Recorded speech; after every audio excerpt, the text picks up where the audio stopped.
What's good, family? How y'all doing tonight, man? It's the Fib Lord. Welcome back to OR Trades, man. I'm here to go over how to utilize the Fibonacci retracement for beginners, man. You know, the Fibonacci retracement tool, it sounds very complicated.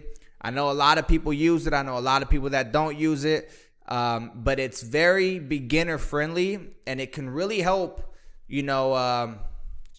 propel or help you grow as a trader. You know what I mean? It's a tool that, draws out levels for you if you draw the right legs. And for me, that's all I use along with other indicators, but I don't trade breakouts anymore.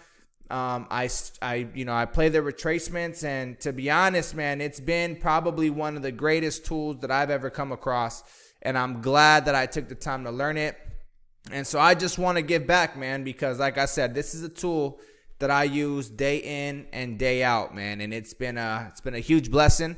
So let's go over it. I'm gonna go over a couple of scenarios that played out today, how you could have played it today, and then I'm gonna go over some of the trades that I took today. I took 3 trades, and also I'm gonna let you know where I prefer to enter, what my stop loss is, things like that. Okay, so first off, let's look right out the gate in the morning.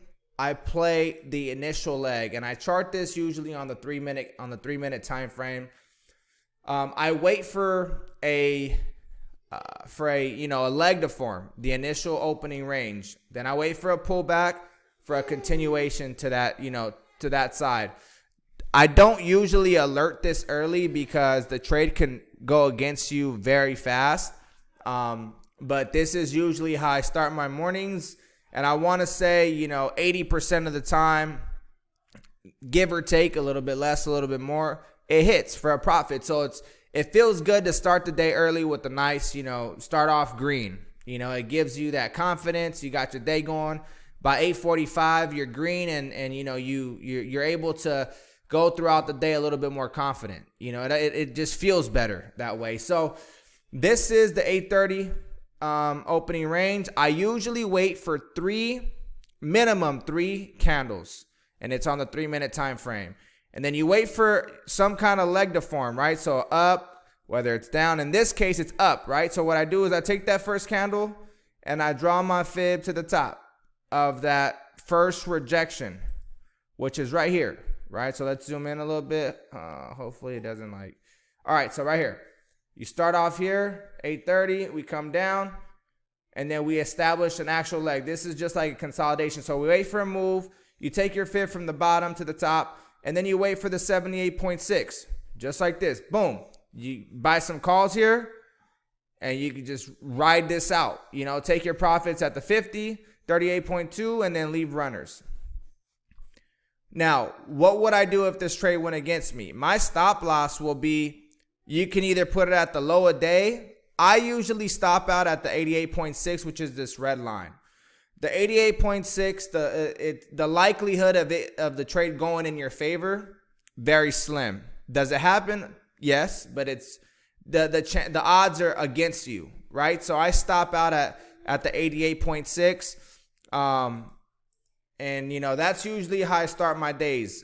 The first 3 minute candles, the first 3 minute candles minimum. If it takes more than that, that's fine, but you wait for a move or a direction, and then you wait for a pullback, and you play the 78.6. You can play the 61.8.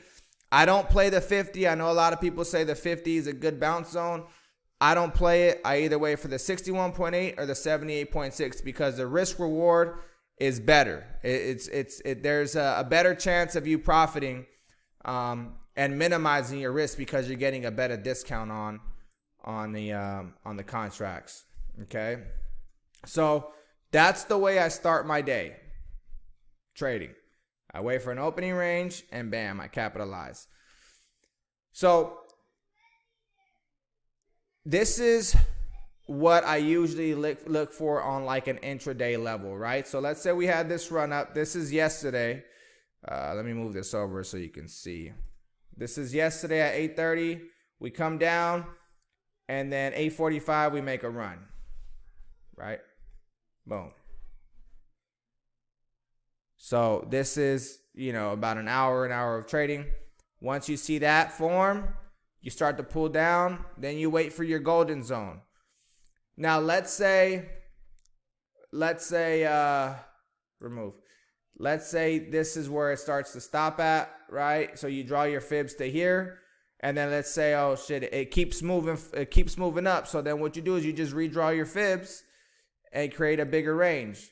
And you just continue to move your fibs and you wait for that retracement. Once you see it stall out or reject, or you start to see a top being formed, you draw your fib from the bottom to the top of that range and you wait for a retracement. And just like this, 78.6, you go along here, boom. Your stop loss would be either past the 78.6, a full candle closing underneath it, or the 88.6.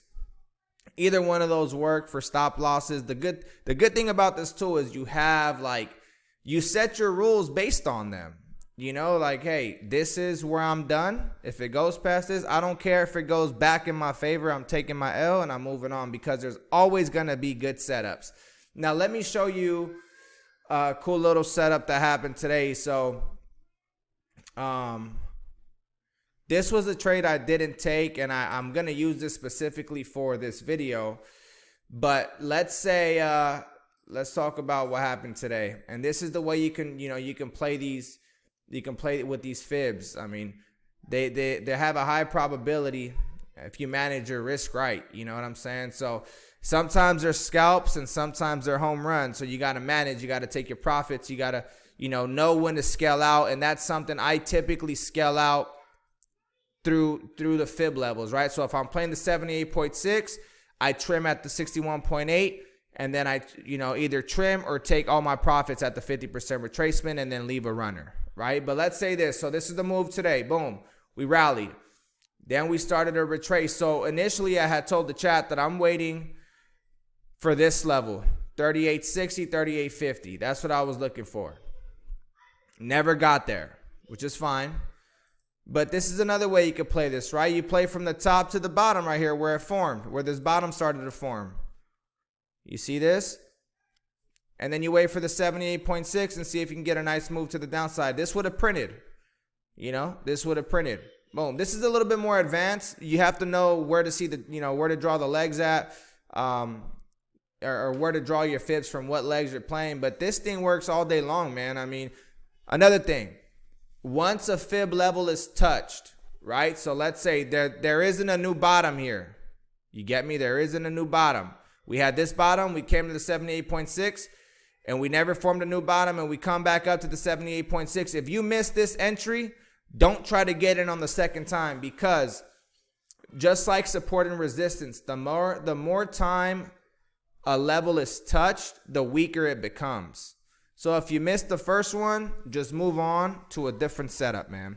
But yeah, I hope this helps. This is just a couple of examples, couple of the rules that I set for myself. You don't solely want to trade off of Fibonacci retracements, but essentially you can look at this thing, and really utilize other indicators to help you take these trades.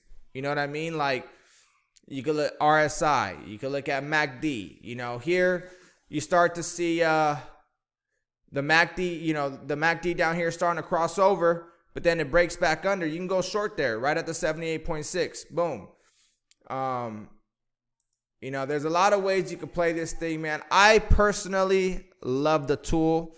I truly do believe that hedge funds and algorithms use the Fibonacci retracement to trade, because it is it's percentage based. And, like I mentioned in my other videos, big money hedge funds and algorithms, the big money, the smart money, they don't have someone like me and you, a retail trader, sitting in front of their computer entering and exiting trades.